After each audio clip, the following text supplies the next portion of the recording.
khisalil khair, mencakup segala macam perkara kebaikan. Termasuk dalamnya akidah, ibadah, muamalah, perilaku, adab dan sebagainya, itu masuk dalam husnul khuluq. Jadi kalau ada orang menyembah selain Allah, itu berarti dia dari segi akhlaknya juga bermasalah. Akhlak dengan Allah, tidak ada akhlak berarti dia. Menyembah Tuhan selain Allah, mempersekutukan Allah, tidak melaksanakan kewajiban agama, rukun Islam, itu juga akhlaknya bermasalah. Kondisi-kondisi tertentu, kita patut juga bertanya kepada hati kita, kepada nurani kita. Kadang-kadang tidak semua persoalan tercatat di dalam kitab. Dan persoalan-persoalan kontemporer kita temukan hukumnya di dalam kitab, dalam tulisan, karena mungkin belum dibahas. Tapi Assalamualaikum warahmatullahi wabarakatuh. Banyak sekali pertanyaan jamaah, Ustadz kasih kami channel untuk kajian anak-anak muda. Di antara anak muda berasal dari Aceh, luar biasa, channelnya Maulizul Akbar Nat. Tonton, subscribe, like, share, komen. Assalamualaikum warahmatullahi wabarakatuh.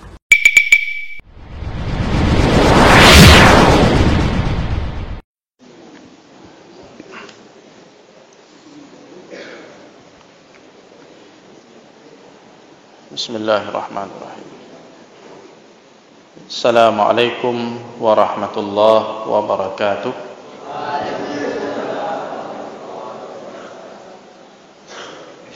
Alhamdulillahi rabbil alamin, wa bihi nasta'in ala umuri dunya waddin. Asyhadu an la ilaha illallah waliyus salihin, wa asyhadu anna Muhammadan abduhu wa rasuluh. Allahumma salli wa sallim wa barik ala hadzal nabiyil karim wa ala alihi wa sahbihi ajma'in, amma ba'd. Alhamdulillah, kita bersyukur kepada Allah Subhanahu wa taala. Malam ini kita kembali dipertemukan oleh Allah Subhanahu wa taala dalam majelis ilmu yang mulia ini. Mudah-mudahan Allah Subhanahu wa taala melimpahkan kepada kita rahmatnya, barakah, sakinah, karena kita sedang berada dalam majelis zikir, majelis yang senantiasa dicari oleh para malaikat-malaikat Allah, yaitu malaikat sayyarah, di mana ada sekumpulan orang beriman berzikir, mengkaji ilmu-ilmu Allah, mentadabburi ayat-ayat Allah, membaca hadis-hadis Rasulullah sallallahu alaihi wasallam. Maka malaikat pun datang menaungi majelis itu dengan sayap-sayapnya dan mendoakan orang yang ada di dalamnya. Hadirin kaum muslimin wal muslimat yang dirahmati Allah Subhanahu wa taala, kita akan melanjutkan kajian hadis Al-Arba'in An-Nawawiyah. Kita sudah sampai pada hadis yang ke-27 yang diberi judul Al-Birru Husnul Khuluq, yaitu hadis riwayat Muslim, berarti hadisnya sahih, dari An-Nawas ibnu Sam'an radhiyallahu anhuma.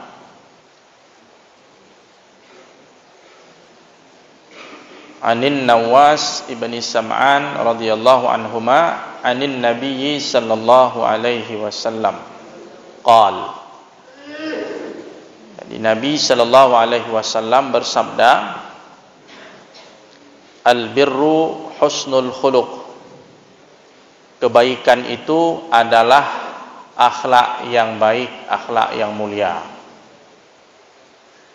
Wal ithmu ma haka fi nafsik, dan dosa itu adalah sesuatu yang membuat jiwamu itu menjadi sempit dan sesak. Dosa itu adalah sesuatu yang membuat jiwa kita sempit, jiwa kita menjadi tidak nyaman. Wa karihta an yattali'a alaihin nas, dan dosa itu adalah sesuatu yang kamu tidak suka orang lain melihat kamu melakukannya. Itu hadis yang pertama dalam bab ini. Kemudian Al-Imam An-Nawawi rahimahullah memaparkan hadis berikutnya yang masih semakna, meskipun dengan redaksi yang berbeda, dari Wabisah ibni Ma'bad radhiyallahu anhu. Dia berkata, ataitu Rasulullah sallallahu alaihi wasallam, aku datang menemui Rasulullah sallallahu alaihi wasallam. Faqal, kemudian Rasul berkata, ji'ta tas'alu 'anil birri wal itsmi, kamu datang ingin bertanya tentang al-bir wal itsm. Al-birru artinya kebaikan, wal itsmu artinya dosa. Kamu datang ingin bertanya tentang kebaikan dan dosa. Benar kan? Qultu na'am, iya ya Rasulullah. Aku berkata, iya ya Rasulullah. Qala sallallahu alaihi wasallam, berkata Nabi sallallahu alaihi wasallam, istafti qalbak, tanyakanlah baik buruk itu pada hatimu, tanyakan pada hatimu, tanyakan pada nuranimu. Al-birru ma itma'annat ilaihin nafs, kebaikan itu sesuatu yang jiwa itu menjadi tenang dengannya. Jiwa menjadi tenang, menjadi nyaman apabila melakukan hal tersebut. Watma'anna ilaihil qalb, dan hati menjadi tenang. Wal ismu ma haka fin nafsi, sedangkan dosa itu, keburukan itu adalah sesuatu yang terasa sesak di dalam jiwa kita, terasa sempit di dalam jiwa kita, sesuatu yang tidak nyaman di dalam jiwa. Wa taraddada fis sadri, dan hati kita ragu terhadapnya. Wa in aftakan nasu wa aftauk, meskipun orang berfatwa begini dan begitu, meskipun orang berfatwa bermacam-macam fatwa tentang suatu, apakah itu baik dan buruk, tapi hati tidak nyaman. Kata Imam Nawawi, hadisun hasanon, hadisnya hasan. Meskipun ini nanti dikaji oleh para ulama hadis, mengatakan sebenarnya hadis yang kedua ini, yang riwayat Wabisah ini, hadisnya lemah karena ada cacat dalam periwayatannya, perawinya ada yang bermasalah. Namun karena syawahid, karena ada jalur-jalur lain yang semakna sehingga saling menguatkan, makanya Imam Nawawi berkesimpulan hadis hasan. Beliau katakan hadis hasan itu nanti ada hasan li dzatih, ada hasan li ghairih. Kalau hasan li ghairih ini hadis yang asalnya lemah, hadis dhaif, kemudian menjadi kuat, diperkuat dengan jalur-jalur lain yang mendukungnya. Ruwinahu fi musnadai al-imamain Ahmad wa Darimi bi isnadin hasan. Ya, diriwayatkan kepada kami akan hadis ini dalam dua musnad yang dikarang oleh dua orang imam, Imam Ahmad dan Imam Ad-Darimi, dengan sanad yang hasan. Kalau Imam Ahmad ada kitabnya namanya Musnad Ahmad, kalau Ad-Darimi namanya Sunan Ad-Darimi.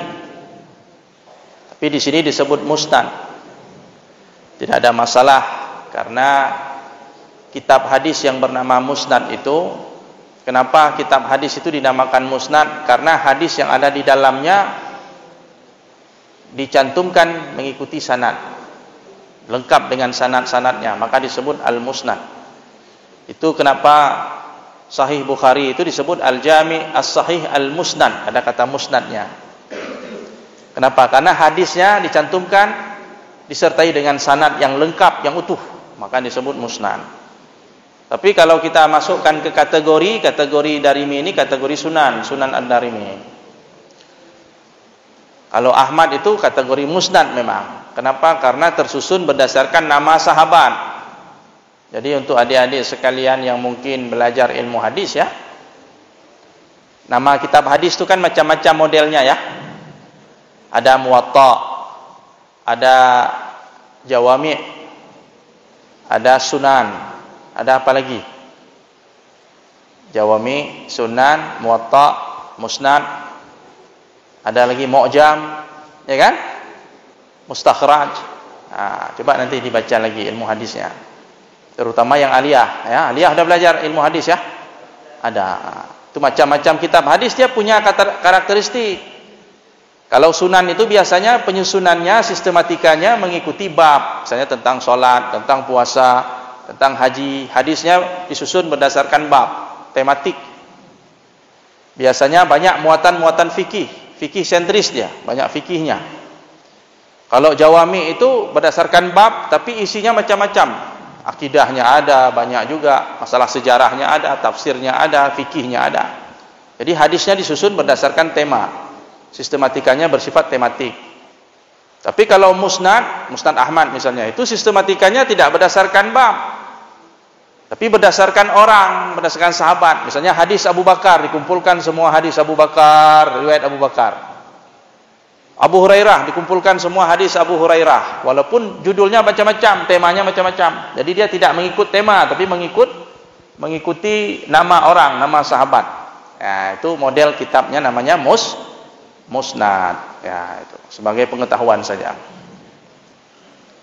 Baik, hadirin sekalian yang dirahmati Allah Subhanahu wa taala. Jadi di sini Rasulullah sallallahu alaihi wasallam mengatakan dalam kalimat pertamanya, al-birru husnul khuluq. Al-birru, kebaikan itu kata Rasulullah adalah husnul khuluq. Kebaikan itu adalah akhlak yang mulia. Jadi pertama kita coba membahas kata al-birru ini. Dalam Al-Qur'anul Karim surah Al-Baqarah 177, Allah Subhanahu wa taala menerangkan macam-macam kebaikan sebagai contoh, tapi tidak dibatasi kepada itu saja. Masih banyak lagi yang lain ya. Ya, disebutkan di situ ya potongan ayatnya, a'udzubillahi minasyaitonirrajim, walakinnal birra man amana billahi wal yaumil akhir. Jadi dalam ayat ini kebaikan itu adalah ketika orang beriman kepada Allah dan hari akhir, wal malaikah, beriman kepada malaikat, wal kitabi wan nabiyyin, beriman kepada kitab, kepada para nabi. Itu kebaikan, albir. Wa atal mala ala hubbih, kemudian dia menyumbangkan hartanya, harta yang dia sukai, dia berikan, dia infakkan, dia berikan kepada zawil qurba, kepada karib kerabat yang membutuhkan, dalam bentuk sedekah, hadiah dan macam-macam. Ya, dia bersedekah dengan hartanya itu kebaikan, albir. Wal yatama wal masakin wa ibnas sabil wasailina wa fir riqab. Dia berikan juga santunan kepada anak yatim, orang miskin, ibnus sabil, orang dalam perjalanan yang habis bekal, ya, diberikan bantuan. Wasailin, dan orang yang meminta-minta. Tapi kalau kita tahu yang meminta-minta ini memang sudah jadi profesi, sudah jadi penyakit, jangan dikasih juga. Sudah kenal kita orangnya ya. Minta-minta tapi dia tidurnya di hotel. Ketahuan dulu di mana itu, di Birun ya. 3 bulan dia tidur di hotel dari hasil meminta-minta itu. Kita aja 1 malam 2 malam di hotel nggak sanggup bayar lagi, dia 3 bulan di hotel. Sailin. Cuma beda sailin zaman Rasulullah dengan sekarang ya. Zaman Rasulullah sailin itu memang butuh, dia memang butuh.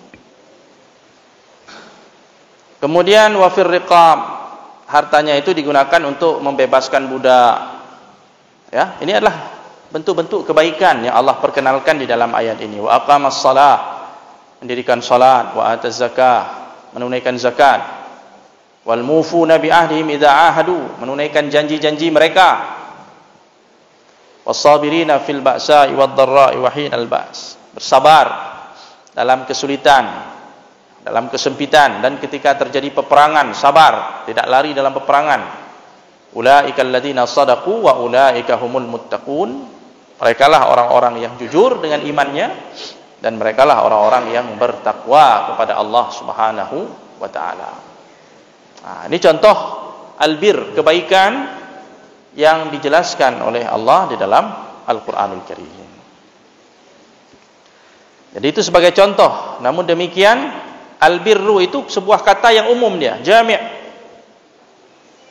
lafzun jami'un, sebuah kalimat, sebuah istilah yang mencakup likulli khisalil khair, mencakup segala bentuk kebaikan, wa jami' arkanil iman, mencakup semua rukun-rukun iman, syariat-syariat Islam, semuanya itu adalah albirru. Nah, jadi apapun itu, baik yang dilakukan oleh tangan kita, yang diucapkan oleh lidah kita, yang difikirkan oleh hati kita dan pikiran kita, itu semuanya albir. Namun dalam hadis ini Nabi SAW membatasi albirru itu kepada husnul khuluq. Ya, albirru husnul khuluq. Kebaikan itu kata Rasulullah adalah akhlak yang baik. Jadi kalau kita melihat definisi albirru yang sangat umum mencakup dengan definisi akhlak yang mulia juga, saya rasa tidak bertentangan. Para ulama mengatakan tidak bertentangan, karena akhlak yang mulia itu mencakup semuanya. Mencakup hubungan baik kita dengan Allah, mencakup hubungan baik kita dengan manusia. Jadi akhlak yang baik itu bukan, jangan hanya dipahami akhlak yang baik itu kita bicara lemah lembut, bukan itu saja akhlak baik. Kalau ketemu orang tua kita salam, ucapkan salam, itu bukan itu saja akhlak yang baik. Akhlak yang baik termasuk salat kita, ibadah kita, itu perkara-perkara syariat Islam itu akhlak itu. Akhlak kita dengan Allah Subhanahu wa taala, akhlak dengan Rasulullah. Jadi husnul khuluq itu juga sama cakupannya, jami'un likulli khisalil khair, mencakup segala macam perkara kebaikan. Termasuk dalamnya akidah, ibadah, muamalah, perilaku, adab dan sebagainya, itu masuk dalam husnul khuluq. Jadi kalau ada orang menyembah selain Allah, itu berarti dia dari segi akhlaknya juga bermasalah. Akhlak dengan Allah, tidak ada akhlak berarti dia menyembah Tuhan selain Allah, mempersekutukan Allah, tidak melaksanakan kewajiban agama, rukun Islam, itu juga akhlaknya bermasalah. Ya, jadi akhlak itu umum sekali, masuk ke dalamnya masalah akidah, masalah fikih, masalah adab, perilaku dan sebagainya masuk. Jadi ketika didefinisikan albirru husnul khuluq, jadi matching dia, cocok. Albirru itu kalimat yang mencakup luas. Husnul khuluq juga memiliki makna yang sangat luas. Adab kita, akhlak kita dengan Allah, dengan Rasulnya, dengan orang tua, dengan manusia, dengan lingkungan, dengan binatang dan sebagainya, itu masuk dalam husnul khuluq. Ya. Sudah. Kemudian hadirin yang dirahmati Allah Subhanahu wa taala, kalimat kedua Nabi mengatakan wal ismu. Kalau tadi albirru, sekarang lawannya al ismu, kebalikannya. Al ismu itu apa artinya? Dosa, keburukan, kejahatan. Dosa itu apa? Dosa itu mahaka fi nafsik. Di sini disebut isyaratun ila anna al-isma ma asara fi sadri harajan wa dhiqan wa qalaqan wa ittiraban falam yansyarih lahu sadr. Jadi keburukan atau dosa itu sesuatu yang meninggalkan bekas di dalam hati kita, sehingga hati kita merasa tidak nyaman, merasa sumpek, merasa sempit hati kita itu, merasa was-was, risau, sehingga jiwa kita tidak tenang. Nah, jadi Nabi SAW memberikan satu standar bagaimana kita mengetahui ini baik atau buruk. Tengok saja, kalau kira-kira yang kita lakukan itu membuat jiwa kita tertekan, membuat kita tidak nyaman, tidak tenang, berarti itu pertanda indikasi bahwa perbuatan itu tidak baik. Ada enggak dalam kehidupan sehari-hari kita merasa itu? Ini salah satu untuk kita mengenal baik buruk dalam sebuah perkara. Terutama orang-orang mungkin yang belum mengetahui banyak tentang hukum Islam. Tiba-tiba dia berhadapan dengan satu perkara. Atau orang yang jauh dari kehidupan para ulama. Kalau kita hidup di tengah-tengah para ulama, tinggal tanya saja, ini perbuatan ini baik atau buruk? Diberi fatwa, oh ini baik, lakukan. Oh ini buruk, tidak baik, tinggalkan. Mudah ya kalau ada ulama. Ini kadang-kadang kita berada dalam satu kondisi di mana kita mau bertanya pun kita susah, nggak ada orang tempat bertanya. Maka di sini diberlakukan kaidah ini. Suatu keburukan itu adalah sesuatu yang membuatnya jiwa kita itu tidak tenang, tidak nyaman. Nah, misalnya kita keluar dari masjid, terus ada sendal, tapi sendal orang. Kira-kira waktu pakai sendal orang itu tenang nggak hati kita itu? Pasti setidaknya mata tengok kanan kiri ya, kanan kiri dulu. Nah, tapi kalau kita pakai sendal sendiri tenang nggak? Enak, nyaman hati kita, nggak perlu takut-takut, nggak ada was-was. Kenapa? Sendal sendiri. Ya, kata tadi kita mau pakai sendal orang. Nah, jangankan manusia, kucing aja tahu dia. Coba tengok kucing ya. Kucing dia kalau curi ikan, itu dia mau makan ikan tuh matanya tengok tuh, mata kucing.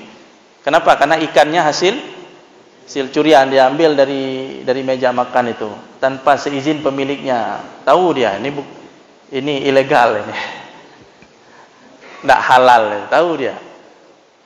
Tapi kalau kucing itu dikasih makan sama pemiliknya, ya, bapak sedang makan, sambil makan ada kucing, kasih ini ikan, baju, makan dia. Kucing itu pun dia makan tenang, dia nggak ada matanya tengok kanan kiri, karena dia memang merasa ini hasil yang halal. Ya, kucing tahu mana yang albirru, mana yang al-ithmu. Ya. Masa kita yang manusia diberikan akal oleh Allah tidak tahu? Cuma kadang-kadang bukan tidak tahu, pura-pura tidak tahu. Hati nurani kita sudah berontak, jangan, tapi kita tutup, kita bungkam dia, sehingga suara hati nurani itu nggak terdengar lagi. Yang dia ada di permukaan lah nafsu, syahwat, nafsu, keinginan, hawa nafsu. Jadi suara nurani yang menjerit-jerit itu mengatakan jangan, ini tidak baik, tidak terdengar lagi. Karena hati kita sudah diselimuti oleh hawa nafsu tadi. Jadi suatu keburukan itu adalah sesuatu yang membuat hati kita tidak nyaman. Para santri waktu ujian, tengok tuh ujian ya. Kalau nyontek itu pasti nggak nyaman ya, karena perbuatannya tidak baik. Dilarang nyontek, dilarang curang. Tiba-tiba kita nyontek, bawa apa namanya itu? Catatan, itu tengok nggak nyaman itu, karena memang nggak baik. Haka fis sadri, jadi terguncang jiwa kita itu, sempit dada kita itu. Itu. Baik. Kaum muslimin yang dirahmati Allah Subhanahu wa taala,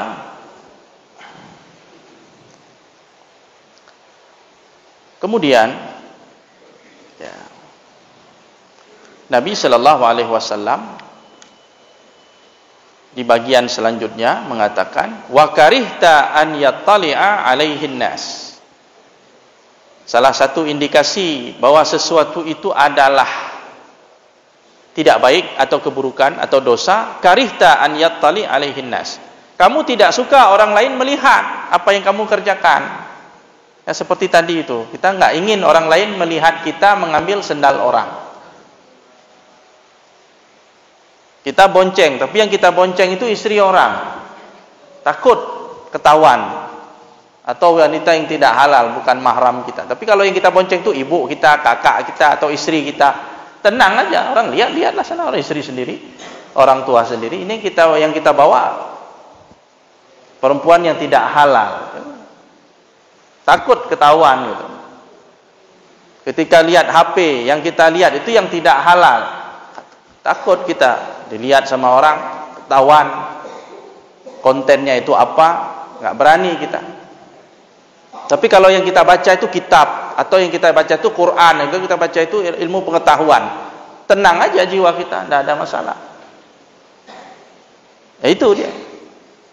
Jadi salah satu cara mengetahui bahwa itu adalah tidak baik, kita tidak ingin orang lain melihat kita, melihat apa yang kita lakukan. Nah, dikarenakan apa? Karena ketika orang tahu kita melakukan yang tidak baik ini, akhirnya kita dapat hujatan, dicela oleh orang banyak, dibuli kita, dikata-katai. Ini yang membuat kita takut. Nah, berarti perbuatan itu tidak baik. Cuma di sini para ulama mengatakan, kadang-kadang begini, ada orang tidak ingin perbuatannya diketahui oleh orang lain, bukan karena dia takut dicela oleh orang lain, tapi karena memang dia ingin menyembunyikan kebaikannya. Misalnya ada orang ingin bersedekah dia, dan dia berusaha menyembunyikan sedekahnya. Ketika ada orang lain lihat dia bersedekah, dia merasa tidak nyaman dilihat orang. Orang seperti ini tidak masalah, ya. Berarti perbuatan dia itu bagus. Dia tidak ingin dilihat orang karena dia ingin menyembunyikan sedekahnya. Nah, ini nggak masuk dalam hadis ini. Yang disinggung oleh hadis ini adalah orang yang berbuat sesuatu yang tidak baik, tidak senonoh, takut dilihat orang karena dia takut dicela oleh orang, takut dihujat oleh orang, takut dibuli oleh orang. Jadi harus dibedakan kasusnya ya.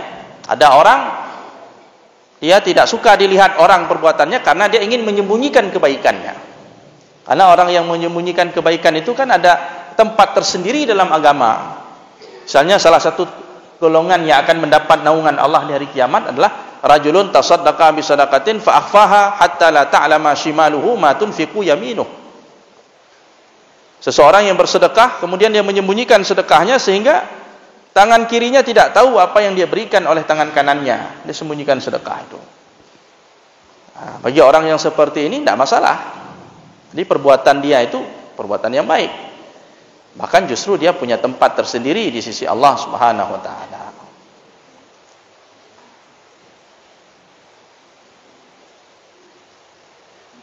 Baik hadirin sekalian yang dirahmati Allah Subhanahu wa taala, pada hadis yang kedua, tadi saya katakan hadis yang kedua dari Wabisah bin Ma'bad ini semaknalah kita katakan. Ketika dia datang kepada Rasulullah, Rasulullah mengatakan, "Kamu datang ingin bertanya tentang kebaikan dan dosa. Benarkah demikian?" Dia menjawab, "Benar ya Rasulullah." Jadi Rasulullah di sini sebagian ulama mengatakan seakan Rasulullah tahu apa yang ada di hati Wabisah bin Ma'bad. Sebelum dia bercerita apa maksud kedatangan dia, Rasulullah sudah tahu. Kamu mau tanya ini kan? Kata Wabisah, iya. Jadi Rasulullah tahu isi hati seseorang karena wahyu. Nabi tidak tahu yang gaib kecuali kalau Allah yang memberitahu. Nah, jadi bisa jadi Allah memberitahukan Rasulnya melalui wahyu bahwa sahabat yang datang ini ingin bertanya ini. Maka kemudian Nabi langsung mengatakan, "Kamu ingin bertanya ini." "Benar ya Rasulullah." Ya. Atau mungkin kata para ulama, qad yakun balaghahu biwasitati syakhsin. Kadang-kadang Rasulullah tahu karena ada yang memberitahu. Boleh jadi, ya tidak ada masalah itu. Kalaupun Rasulullah tahu tanpa ada yang memberitahu, itu berarti berdasarkan wahyu Allah. Nah, atau ada orang lain yang memberitahukan maksud kedatangan dari Wabisah ibni Ma'bad. Jadi intinya dia ingin bertanya tentang kebaikan dan dosa, tentang keburukan. Maka Rasulullah mengatakan, "Istafti qalbak." Tanyakan pada hatimu. Kamu ingin tahu ini baik atau buruk? Tanya sama hati nurani. Biasanya hati nurani itu jujur dia. Biasanya jujur dia. Cuma pertanyaannya begini, hati yang mana yang bisa kita jadikan sebagai tempat bertanya, kan begitu? Hati yang bagaimana? Ya, di sini dikatakan al-qalbus salim minasyahawati wasyubuhat. Hati yang dijadikan tempat kita bertanya adalah hati yang selamat, hati yang sehat. Jiwa yang sehat, yang selamat dari syahwat dan syubhat. Karena kadang-kadang ada hati manusia tapi sudah diselimuti oleh syahwat. Sudah ada kepentingan-kepentingan. Biasanya kalau seorang mufti, tempat kita bertanya, kalau mufti itu sudah ada kepentingan, seorang penjilat umpamanya, seorang penjilat penguasa, dia kita tanya hukum, dia nanti jawabannya tidak sesuai dengan fakta ilmu yang benar. Dia akan jawab sesuai dengan kepentingan dia. Sehingga fatwanya bisa berubah-ubah sesuai dengan kepentingan. Bagaimana selera penguasa berubah-ubah dia. Nah, kalau model seperti itu mufti, tidak usah kita tanya itu. Ya, tidak perlu tanya ke situ. Begitu juga hati. Kalau hati manusia sudah diselimuti oleh syahwat tadi, oleh hawa nafsu, kepentingan, tidak bisa kita tanya lagi hati yang seperti itu hati yang sudah rusak. Kalau ibarat timbangannya sudah tidak akurat lagi. Neracanya sudah salah, neracanya sudah tidak akurat. Jadi kita tidak bisa lagi menimbang. Ini 1 kilo atau 2 kilo, tidak pas lagi takarannya itu. Timbangannya sudah rusak. Atau hati yang diselimuti oleh syubhat, oleh pemikiran yang sesat. Sehingga dia tidak bisa lagi membedakan baik buruk. Kita tanya sama orang Syiah, sama orang Rafidah. Ini ada orang alimnya tapi orang Syiah, Rafidah. Kita tanya sama dia. Itu jawabannya udah kacau, nggak bisa lagi. Kalau ibarat alat ukur tuh nggak bisa lagi, udah kacau. Kenapa? Hatinya sudah dipenuhi syubhat. Kita tanya sama dia, Umar itu gimana? Baik enggak? Oh, Umar itu terlaknat, dia bilang. Nauzubillah. Kenapa? Hatinya udah salah, keyakinannya udah salah. Terus yang bunuh Umar itu bagus. Yang bunuh Umar Abu Lu'lu'ah. Abu Lu'lu'ah itu orang Syiah itu menganggap Abu Lu'lu'ah itu pahlawan. Sedangkan Umar itu musuh Islam bagi orang Syiah Rafidah itu. Kan dah terbalik itu, Pak. Itu terbalik. Yang bunuh Umar dianggap pahlawan. Yang Umar sendiri yang dibunuh itu dianggap pecundang, dianggap orang yang bermasalah di dalam Islam, pengkhianat, munafik. Itu sudah terbalik. Nah, jadi tidak bisa kita tanya hati yang sudah dipenuhi syahwat, tidak bisa kita tanya hati yang dipenuhi syubhat, tidak bisa kita tanya lagi, sudah rusak hatinya itu. Jadi yang bisa kita tanya al-qalbus salim, hati yang selamat, hati yang sehat, yang sesuai fitrah. Apalagi kalau hati itu dipenuhi dengan ilmu yang benar. Tanyakan ke dia itu. Makanya hati itu senantiasa dibersihkan. Dibersihkan hati itu dengan Quran, dengan zikir, dengan amal soleh, dengan ilmu yang benar. Supaya hati itu selamat, dia sehat. Kalau hati itu sehat, dia akan memberikan jawaban yang benar terhadap segala persoalan kita. Kita tanya sama hati nurani, dia jawab dengan benar. Ini benar, ini baik, tidak baik, ini tinggalkan. Jadi hati itu harus dijaga. Kalau hati sudah rusak, ya sudah. Kita tidak akan mendapatkan fatwa yang benar. Seperti kalau orang sudah rusak, ya. Timbangan sudah rusak. Kita kalau sakit, lidah ini tidak bisa lagi. Nggak bisa lagi menilai ini makanan enak atau tidak enak. Orang yang sakitnya demam, kita kasih makanan yang paling enak, di lidah dia pahit. Kenapa? Karena sedang sakit. Jadi kalau hati yang sakit begitu juga. Tidak bisa dia memberi jawaban yang benar terhadap pertanyaan kita. Makanya hati ini harus selalu dijaga. Ya. Iza saluhat saluhal jasadu kulluh, kata Nabi. Kalau hati ini baik, baik semuanya. Iza fasadat fasadal jasadu kulluh. Kalau rusak, dia rusak semuanya. Ya, makanya setan pun berusaha mengotori hati kita, merusak hati kita dengan syahwat, dengan syubhat, supaya hati ini tidak bisa lagi menjadi sumber tempat kita bertanya dalam hidup ini. Nah, itu.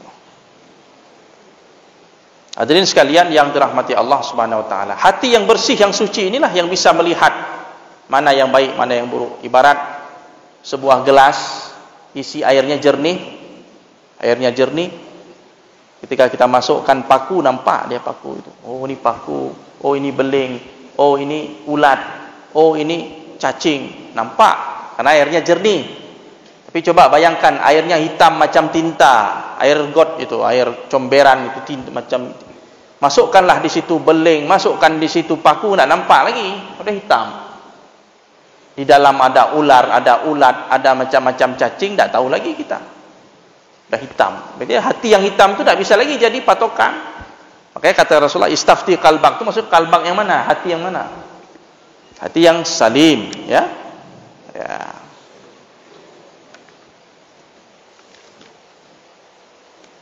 Kemudian Nabi mengatakan yang semakna dengan hadis sebelumnya, albirru matma'annat ilaihin nafs, kebaikan itu adalah suatu yang membuat hati kita tenang, jiwa kita tenang untuk melakukannya. Wal ismu ma haka fin nafs, dosa itu adalah sesuatu yang membuat jiwa kita tidak nyaman, jiwa kita merasa sesak dan kita merasa ragu, ya, meskipun orang berfatwa ini itu dan sebagainya.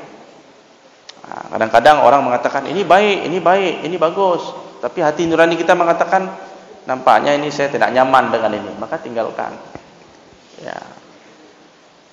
Kalau kita hidup di tengah para ulama, para ilmuwan, kita tanya kepada mufti, kepada orang-orang yang terpercaya ilmunya, kita tanya, ini benar atau tidak? Karena mungkin kita terbatas ilmu kita tanya dengan orang yang berilmu. Fas'alu ahla dzikri in kuntum la ta'lamun. Tanya. Kadang ada persoalan-persoalan yang mungkin kita anggap itu biasa, tapi ternyata itu salah, itu keliru, misalnya. Ya, kan banyak itu ya, hal-hal yang detil di dalam kita beragama ini, yang kita tidak tahu hukumnya, kita tanya sama orang yang berilmu itu.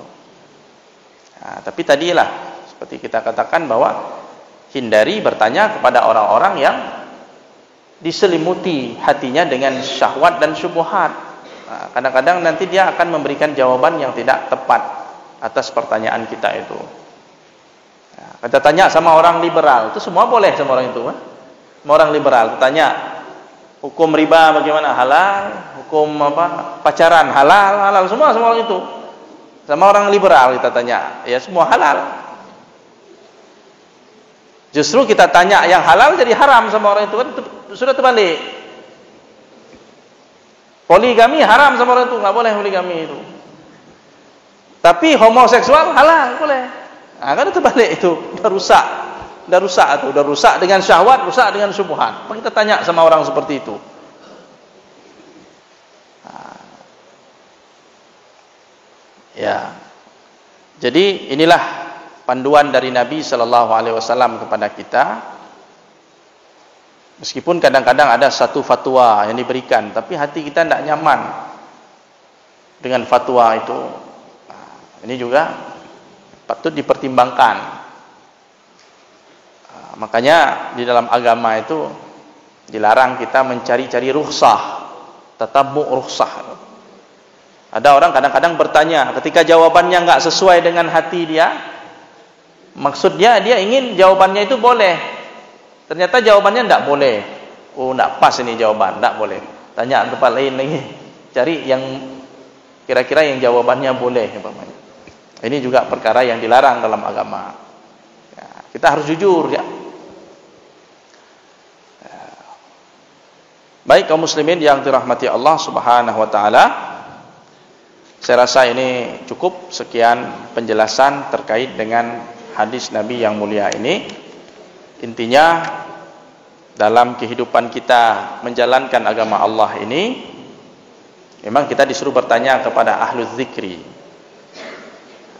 Tapi dalam kondisi-kondisi tertentu kita patut juga bertanya kepada hati kita, kepada nurani kita. Kadang-kadang tidak semua persoalan tercatat di dalam kitab. Ada persoalan-persoalan kontemporer tidak kita temukan hukumnya di dalam kitab, dalam tulisan, karena mungkin belum dibahas. Tapi ada indikasi-indikasi yang menunjukkan bahwa ini kita tidak nyaman di hati kita. Kok seperti ini? Maka ini patut kita pertimbangkan suara hati kita itu tadi. Di samping juga kita terus bergaul, terus berinteraksi, terus dekat diri kita dengan para ulama, orang-orang yang bisa memberikan pencerahan tentang hukum Islam di dalam kehidupan kita. Demikian Bapak Ibu sekalian, hadirin yang dirahmati Allah Subhanahu wa taala, mudah-mudahan pertemuan kita pada hari ini bermanfaat. Terima kasih atas perhatiannya, mohon maaf atas segala kekurangan. Aqulu qauli hadza wa astaghfirullah li wa lakum. Subhanakallahumma wa bihamdika asyhadu an la ilaha illa anta nastaghfiruka wa natubu ilaik. Assalamualaikum warahmatullahi wabarakatuh.